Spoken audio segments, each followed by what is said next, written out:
ఆయుధం వాడడమే కాదు, తయారు చేయడం, పక్కోడికి అందించడం కూడా వచ్చు. డిఫెన్స్ రంగంలో ఇప్పుడు భారత్ దూకుడు చూస్తుంటే వినిపిస్తున్న మాట ఇది. వెపన్స్ కోసం ఒకప్పుడు దిగుమతి మీద ఆధారపడిన భారత్ ఇప్పుడు ఎగుమతి చేసే స్థాయికి ఎదిగింది. ఆయుధాల సరఫరా లక్ష్యంగా సరికొత్త వ్యూహం అమలు చేస్తోంది. రష్యా కస్టమర్లను టార్గెట్ చేసుకుంటోంది. అసలు ఇండియా స్ట్రాటజీ ఏంటి? బిజినెస్ ఎలా చేస్తోంది?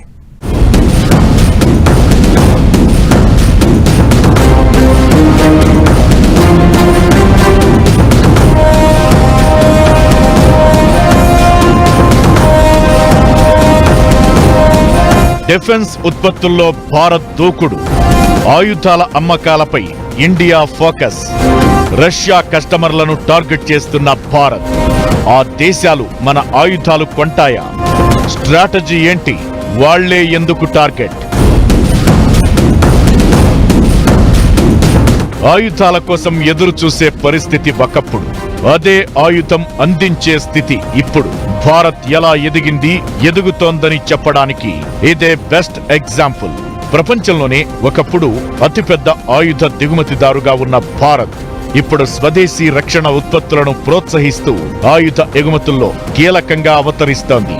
బలం పెంచుకోవడమే కాదు, ఆయుధాల అమ్మకాలపై కూడా ఫోకస్ పెడుతోంది. Atmanirbhar Bharat, make in India కార్యక్రమాలతో రక్షణ సామర్థ్యాలను బలోపేతం చేసుకోవడమే కాదు, కొన్ని దేశాలకు బలంగా నిలుస్తోంది. ఆసియా, ఆఫ్రికా, లాటిన్ అమెరికా దేశాలకు భారీగా ఆయుధాలను ఎగుమతి చేస్తోంది. ఇప్పుడు రష్యా కస్టమర్లను టార్గెట్ చేస్తూ వెపన్స్ డీల్లో సరికొత్త స్ట్రాటజీని తెర మీదకు తీసుకొస్తోంది మోదీ సర్కార్. కొన్ని దశాబ్దాలుగా అనేక దేశాలకు రష్యా వెపన్ సప్లయర్ గా ఉంది. అయితే యుక్రెయిన్ తో యుద్ధంతో పాటు వెస్టర్న్ కంట్రీస్ ఆంక్షలు, పెరిగిన యుద్ధ ఖర్చులతో రష్యా సప్లయింగ్ చైన్ ఎఫెక్ట్ అయింది. వేరే దేశాలకు పెద్దగా ఆయుధాలు సరఫరా చేయలేకపోతోంది. దీన్నే భారత్ అవకాశంగా చేసుకుంటోంది. రష్యా సంప్రదాయ కస్టమర్లైన వియత్నాం, ఇండోనేషియా, ఈజిప్ట్, అల్జీరియాతో పాటు మరికొన్ని దేశాలను టార్గెట్ చేసుకుంటోంది. ఈ దేశాలు గతంలో రష్యా నుంచి ట్యాంకులు, ఫైటర్ జెట్లు, క్షిపణులను కొనుగోలు చేశాయి. అయితే అవిప్పుడు భారత ఆయుధాల వైపు అట్రాక్ట్ అవుతున్నాయి. ఆయుధ ఎగుమతుల్లో సాఫ్ట్ డీల్స్ అంటే తక్కువ వడ్డీ వ్యూహాన్ని అమలు చేస్తోంది భారత్. ఇది భారీ ప్లస్ అవుతోంది. తక్కువ వడ్డీకి రుణాలివ్వడంతో పాటు ఈజీగా చెల్లించే విధానాలు, ఆర్థిక సాయాలు చేస్తోంది భారత్. ఇవి కొనుగోలుదారులకు ఆర్థిక భారాన్ని తగ్గిస్తున్నాయి. దీంతో భారత్ ఆయుధాల వైపు మొగ్గు చూపుతున్నాయి. ఆయుధ ఎగుమతులు భారత ఆర్థిక వ్యవస్థకు భారీగా హెల్ప్ అవుతున్నాయి. 2023-24లో భారత్ రక్షణ ఎగుమతులు 21,000 కోట్లకు చేరుకున్నాయి. 2030 నాటికి దీన్ని 50,000 కోట్లకు పెంచాలని మోదీ సర్కార్ లక్ష్యంగా పెట్టుకుంది. ఈ ఎగుమతులు దేశీయ డిఫెన్స్ ఇండస్ట్రీని బలోపేతం చేయడమే కాదు, ఉపాధి అవకాశాలను కూడా క్రియేట్ చేస్తాయి. ఈ ఆయుధ ఒప్పందాలు ఆర్థికంగానే కాదు, రాజకీయంగానూ కీలకంగా మారే అవకాశముంది. దీర్ఘకాలిక రక్షణ సహకారాన్ని, ద్వైపాక్షిక సంబంధాలను బలోపేతం చేసే అవకాశముంటుంది. ఫిలిప్పీన్స్ తో బ్రహ్మోస్ ఒప్పందం దక్షిణ చైనా సముద్రంలో భారత్ రాజకీయ ప్రభావాన్ని పెంచింది. ఇదే best example. BrahMos missiles, Tejas light combat aircraft, Dhanush artillery guns, డ్రోన్లు, యాంటీ డ్రోన్ సిస్టమ్స్, నౌకలు, ఫ్రిగేట్స్ ఎగుమతిని భారత్ స్పీడప్ చేసింది. ఆయుధాల ఎగుమతుల్లో చైనాతో పోటీ పడే స్థాయికి భారత్ చేరుకుంటోంది. చైనా ఉత్పత్తుల కంటే భారత ఆయుధాలకు అడ్వాన్స్డ్ సాంకేతికత ఉండడం హైలైట్. ఓవరాల్ గా మోదీ సర్కార్ ఆయుధ ఎగుమతి వ్యూహం రష్యా ఆయుధ మార్కెట్లో ఏర్పడిన శూన్యతను భర్తీ చేయడానికి వ్యూహాత్మక చర్యగా కనిపిస్తోంది. సాఫ్ట్ డీల్స్, నాణ్యమైన ఉత్పత్తులు, ఆర్థిక సహాయంతో భారత్ ప్రపంచ ఆయుధ మార్కెట్లో కీలకంగా మారుతోంది.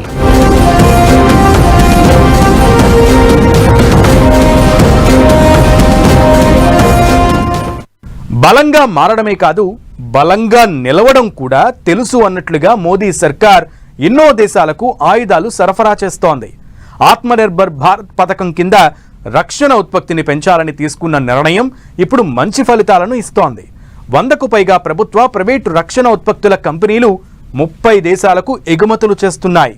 మరి ఏ దేశాలు ఎలాంటి ఆయుధాలు కొనుగోలు చేస్తున్నాయి? ప్రపంచ మార్కెట్లో డిమాండ్ ఉన్న మన వెపన్స్ ఏంటి?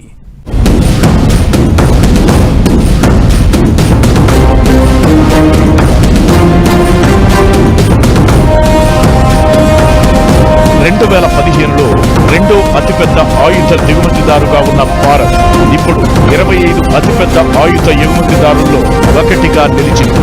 ఆగ్నేయాసియా, ఆఫ్రికా, లాటిన్ అమెరికా, పశ్చిమాసియా దేశాలతో పాటు ఐరోపా దేశాలకు కూడా మన డిఫెన్స్ ఉత్పత్తులు ఎగుమతవుతున్నాయి.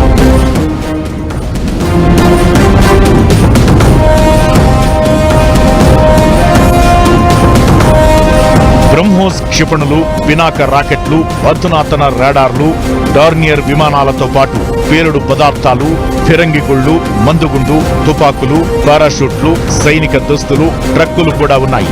2023-24లో భారత్లో ఉత్పత్తి అయిన ఆయుధాల విలువ 1,27,000 కోట్లు, ఆయుధ ఎగుమతుల విలువ 21,000 కోట్లు. 2024-25లో ఈ ఎగుమతుల విలువ 23,622 కోట్లకు పెరిగింది. ఎగుమతుల్లో TNT, RDX, HMX లాంటి పేలుడు పదార్థాలదే పెద్ద వాటా. పేలుడు పదార్థాలు, ఫిరంగి గుళ్ళు, బుల్లెట్స్ తయారు చేసే కంపెనీల చేతుల్లో 3 ఏళ్లకు సరిపడా ఆర్డర్లున్నాయి.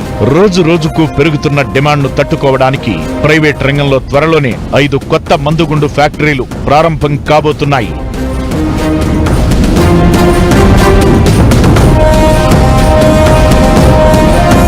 ఆయుధాల కోసం భారత్ మీద ఆర్మేనియా ఆధారపడుతోంది. 4 ఏళ్లలో భారత్ నుంచి ఆకాశ్ క్షిపణులు, పినాక రాకెట్లు, 155mm హోవిట్జర్ గన్నులను కొనుగోలు చేసింది. అమెరికా, ఫ్రాన్స్ కూడా భారత్ నుంచి ఆయుధ వ్యవస్థను అందుకుంటున్నాయి.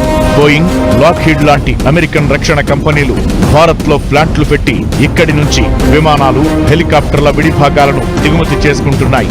ఇక ఫ్రాన్స్ భారతీయ రక్షణ సాఫ్ట్వేర్, ఎలక్ట్రానిక్ పరికరాలను కొనుగోలు చేసింది. పినాక రాకెట్ లాంచర్ వ్యవస్థను కొనడానికి సంప్రదింపులు జరుపుతోంది. ఆగ్నేయాసియా, గల్ఫ్ దేశాలకు బ్రహ్మోస్ క్షిపణులను విక్రయించాలని మోదీ సర్కార్ ప్రయత్నిస్తోంది. భారత్లో ప్రభుత్వ, ప్రైవేటు కంపెనీలతో పాటు వేలాది సూక్ష్మ, చిన్న, మధ్య తరహా పారిశ్రామిక యూనిట్లు కూడా డిఫెన్స్ పరికరాలను ఉత్పత్తి చేస్తున్నాయి. గత 10 ఏళ్లలో భారత్ ఆయుధాల ఎగుమతులు 30 రెట్లు పెరిగాయి. ఈజీ లైసెన్సింగ్ ప్రక్రియ ఉపయోగించడానికి అనువుగా ఉండడంతో మన ఆయుధాలకు ప్రపంచ దేశాల్లో నానాటికి డిమాండ్ పెరుగుతోంది. రాబోయే రోజుల్లో ఇది మరింత ఊపందుకునే అవకాశాలు ఉన్నాయి.